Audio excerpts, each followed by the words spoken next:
Go. Using a foam roller for your mid back. It's a great way to loosen the tension in your mid back, your neck, low back. But if you're not breathing properly, you're not doing it right. So you want to breathe in when you're up and out as you come back. So, and you stop as soon as it gets tight or causes discomfort or pain. Don't come on back just because you can. It's not ready for that stretch yet. So we're going to do a stretch, move it down a little bit, breathe in, breathe out, breathe in, breathe out.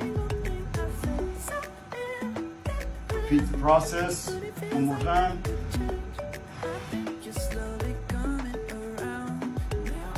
And then I'm going to start that whole process over with a slight little twist. Breathe in, breathe out. Breathe in, breathe out.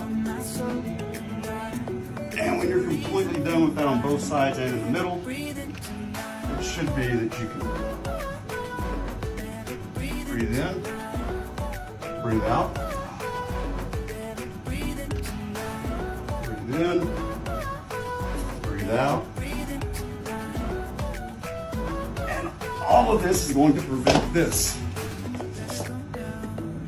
Perfect.